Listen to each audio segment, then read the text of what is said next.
جو شخص ہر نماز کے بعد آیت الکرسی پڑھتا ہے اللہ پاک اسے 3 چیزیں عطا فرماتا ہے۔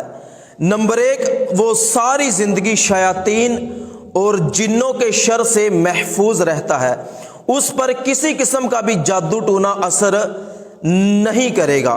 نمبر 2، اگر وہ غریب ہوگا یا محتاج ہوگا تو اللہ پاک اس کی غریبی بھی دور فرما دے گا، اس کی محتاجی بھی ختم فرما دے گا۔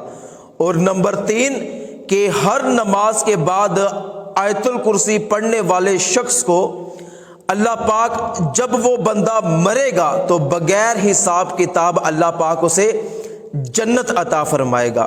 اگر آپ بھی آیت الکرسی پڑھتے ہیں اور آیت الکرسی سے محبت کرتے ہیں تو اس ویڈیو کو شیئر ضرور کیجیے۔ نماز جنازہ جوتے پہن کر پڑھیں یا جوتے اتار کر پڑھیں یا جوتوں کے اوپر کھڑے ہو کر پڑھیں، تینوں طرح پڑھا جا سکتا ہے، لیکن کچھ شرائط ہیں۔ اگر آپ جوتے پہن کر نماز جنازہ پڑھتے ہو تو جس جگہ آپ نماز جنازہ کے لیے کھڑے ہو اس جگہ کا اور جوتوں کا اوپر نیچے سے مکمل طور پر پاک ہونا ضروری ہے۔ اگر جوتے اتار کر جوتوں کے اوپر کھڑے ہو کر نماز پڑھتے ہو تو صرف جوتوں کے اوپر والے حصے کا پاک ہونا ضروری ہے۔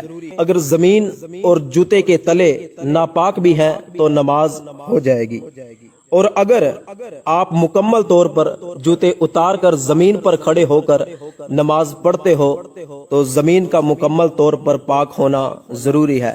تو احتیاط اسی میں ہے کہ جوتا اتار کر اس پر پاؤں رکھ کر نماز جنازہ پڑھی جائے۔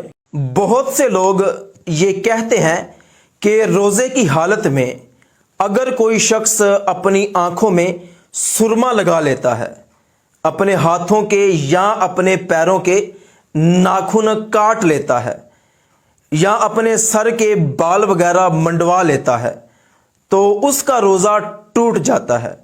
تو دیکھیے یہ بات بالکل غلط ہے۔ اگر کوئی شخص روزے کی حالت میں اپنی آنکھوں میں سرما ڈالتا ہے، ہاتھوں کے یا پیروں کے ناخن کاٹ لیتا ہے یا سر کے بال وغیرہ منڈواتا ہے تو اس سے روزہ بالکل بھی نہیں ٹوٹتا۔ ایک صحابی نبی کریم صلی اللہ علیہ وآلہ وسلم کی بارگاہ اقدس میں حاضر ہوئے۔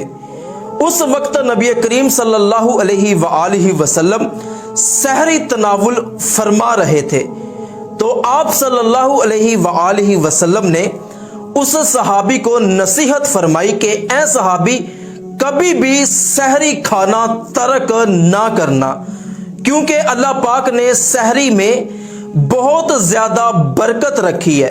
اگر کچھ کھانے کو دل نہ کرے تو سحری کے وقت کم از کم 1 گھونٹ پانی ہی پی لینا۔ اور سحری کھانے کی دوسری فضیلت یہ کہ نبی پاک صلی اللہ علیہ وآلہ وسلم نے ارشاد فرمایا کہ سحری کھانے والوں پر اللہ پاک اور اس کے نورانی فرشتے درود بھیجتے ہیں۔ نبی رحمت صلی اللہ علیہ وآلہ وسلم نے ارشاد فرمایا کہ 3 لوگ ایسے ہیں جیسے ہی مرتے ہیں وہ سیدھا جنت میں جاتے ہیں۔ کہ پہلا وہ شخص جو اللہ کی راہ میں جہاد کرنے کے لیے نکلا اور راستے میں اس کو کسی وجہ سے موت آ گئی، جیسے ہی اس کی جان نکلے گی اللہ پاک اس کو جنت عطا فرمائے گا۔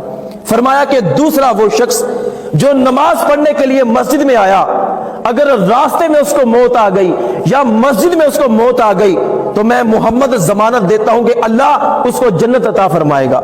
فرمایا کہ تیسرا وہ شخص جب بھی گھر میں داخل ہوتا ہے تو کوئی ہو یا نہ ہو سلام کر کے داخل ہوتا ہے۔ فرمایا کہ اگر اس کو گھر میں موت آ گئی تو اللہ پاک اس کو جنت عطا فرمائے گا۔